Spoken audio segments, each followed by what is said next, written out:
ओम नमः सिद्धिभ्यः नमो अरिहन्ताणं नमो सिद्धाणं नमो ऐर्याणं नमो वज्रायाणं नमो लोहि सौगसाहूणम् मंगलम भगवान वीरो मंगलम गौतमो गणी मंगलम कुंदे कुंदार्यो जैन धर्मोस्तु मंगलम सर्वमंगल्य मंगल्यम सर्वकल्याणकारकम प्रधानम सर्वधर्माणां जैनम जयतु शासनम जैनम जयतु शासनम येनात्मबोधयतात्मेव परत्वेनेव चापरम् अक्षयनन्तबोधाय नमस्तु परमात्मने नमस्तु परमात्मने चेतीले चेतन चेत्या विना केम चालसे।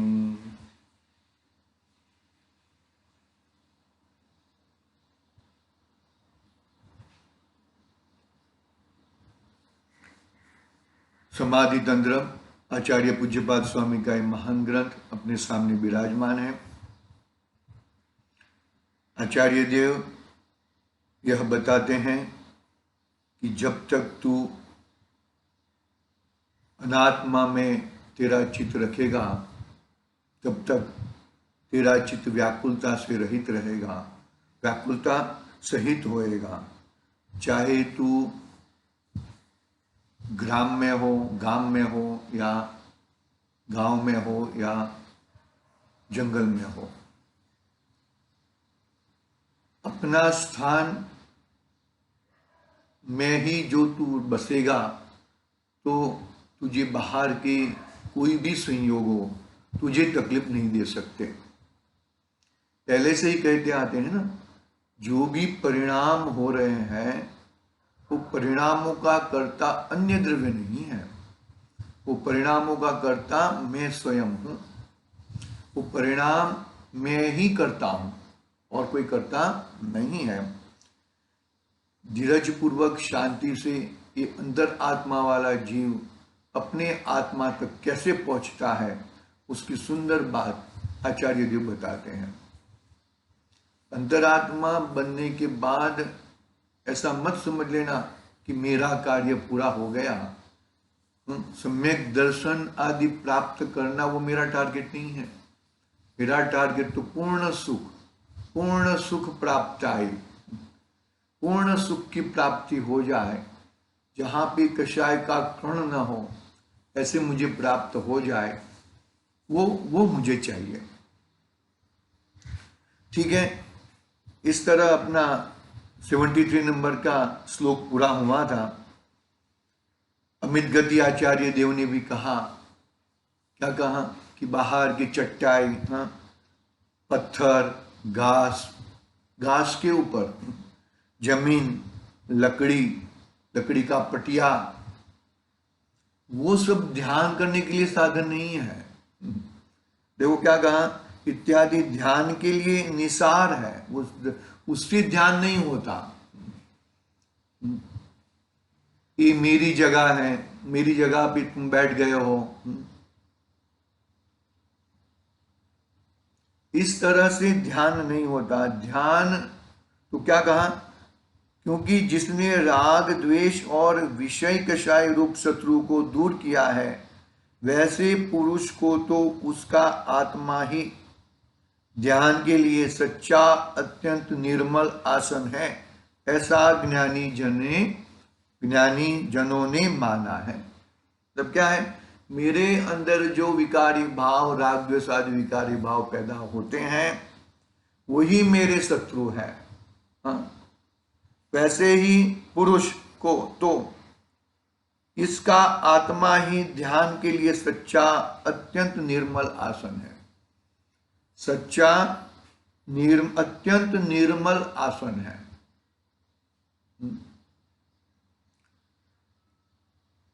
ठीक है, हम 74 नंबर का श्लोक पढ़ेंगे आज, उसमें भी बहुत ही सुंदर बात कही है आचार्य देव ने। देखो, अनात्मदर्शी और आत्मदर्शी के फल दर्शाते हुए कहते हैं। अनात्मदर्शी और आत्मदर्शी का फल दर्शाते हुए कहते हैं। मतलब क्या होता है कि वापिस गिरने की पॉसिबिलिटी बहुत है। उपशम श्रेणी से भी गिरते हैं, शपक श्रेणी लग गई तो कोई प्रॉब्लम नहीं है, उपशम श्रेणी से भी गिरते हैं तो गिरकर वापस बहिरात्मा तक आ जाए, ऐसी परिस्थिति होती है। तो ऐसी परिस्थिति में हमें क्या करना है वो सब बताते हैं आचार्य देव।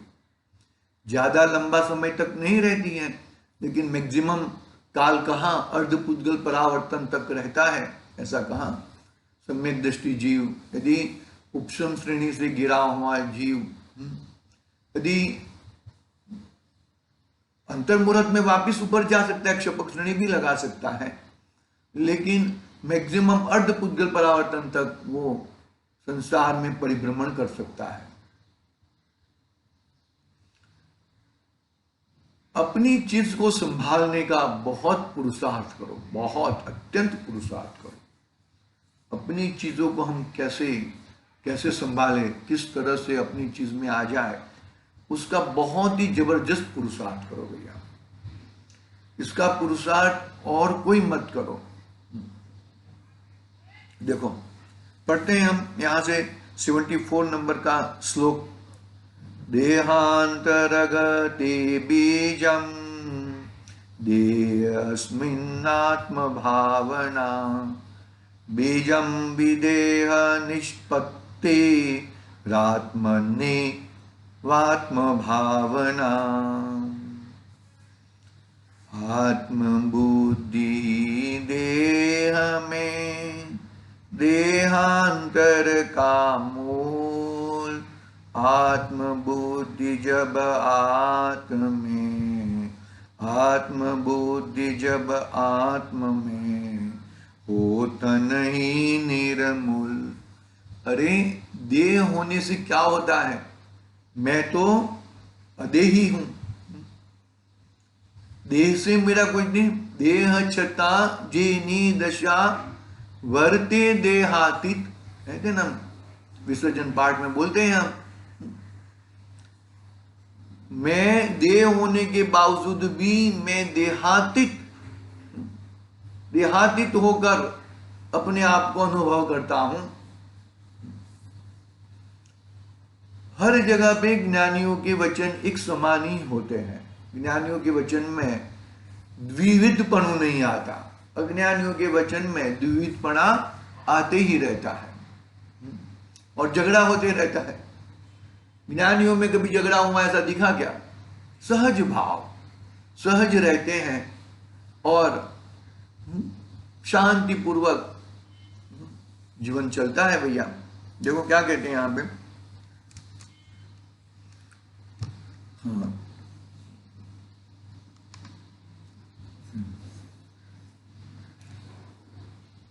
आत्महित ही भव हेतु है, आत्मा ही नहीं 74 नंबर। आत्म बुद्धि ही देह में देहांतर का मूल, आत्म बुद्धि जब आत्म में हो तन ही निर्मूल। आत्म बुद्धि देह में यदि आत्म बुद्धि है तो देहांतर का मूल, आत्म बुद्धि जब आत्म में तो तन ही निर्मूल। देह होने के बावजूद भी हम कहां पर है किसको मालूम। बेंसरी बेन कहते हैं ना, हम तो यहां पे भरत में है या विदेह में है, हमें कुछ मालूम नहीं पड़ता। देखो मतलब कैसे कैसे होते हैं, कितना तन्मयता आत्मा के लिए, इतना तन्मयपना है। धुनी नहीं, धुंधपना नहीं बोलेंगे उसको हम, आत्मा के साथ इतना तन्मयपना। अरे देह होने के बावजूद भी देह नहीं दिखता, कषाय का कण नहीं दिखता। देखो, देहांतर रगते बीजम, हाँ तो क्या कहते, देखो, अस्मिन देहे, इस शरीर में, अस्मिन देहे, इस शरीर में आत्म भावना, आत्मा की जो भावना है, आत्मा की जो भावना है, शरीर को ही आत्मा मानना, शरीर को ही आत्मा मानना, हाँ, आत्मा की जो भावना है, शरीर को ही आत्मा मानना है, वही देहांतर रगते अन्य शरीर ग्रहण रूप भवांतर प्राप्ति का, अन्य शरीर ग्रहण रूप भवांतर प्राप्ति का बीजम, बीज अर्थात कारण है, और आत्मानी एवं अपनी आत्मा में ही आत्म भावना, आत्मा की जो भावना है, आत्मा को ही आत्मा मानना है, वह विदेह निष्पत्ति, शरीर के सर्वथा त्याग रूप मुक्ति का बीजम, बीज का कारण है। क्या कहा, समझ में आना चाहिए भाई। कमलिन का पत्र कहां पर है? कादव और पानी में खरड़ा हुआ होने के बावजूद भी कमलिना का पत्र, कमली का पत्र उसके पत्र के स्वभाव के समीप, उसके पान के स्वभाव के समीप जाते हैं तो हमें मालूम पड़ता है कि कमलिनी का पत्र पानी को या कादव को खरड़ा नहीं है, स्पर्शा नहीं है, अबद्ध स्पष्ट है ना। 5 भाव है ना जीव के। ऐसी परिस्थिति है, नहीं ऐसा नहीं है, ऐसी परिस्थिति होने के बावजूद भी मेरा आत्मा कारमाण वर्गणाओं से झगड़ा हुआ दिखने के बावजूद भी, जब मैं मेरे आत्म स्वभाव को देखता हूं तब मेरा आत्मा कारमाण वर्गणाओं से झगड़ा हुआ नहीं है, उससे तद्दन भिन्न है भैया। पकड़ना बात को अच्छी तरह से, यदि आप पकड़ोगे तो ही पाओगे, बाकी अन्यथा नहीं पाओगे भैया। क्या कहते, देखो, इस शरीर में आत्मा की जो भावना है, इस शरीर में आत्मा की जो भावना है, शरीर को ही आत्मा मानना है, शरीर को ही आत्मा मानना है, वह देहांतर गते अन्य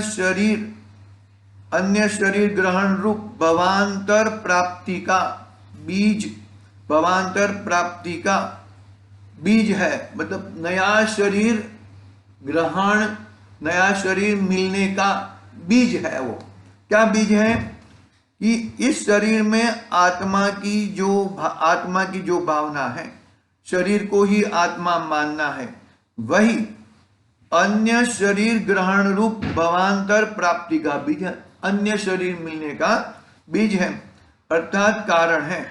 और अपनी आत्मा में ही आत्मा की जो भावना है, आत्मा को ही आत्मा मानना है, वह शरीर के सर्वथा त्याग रूप मुक्ति का बीज कारण है। क्या कहा?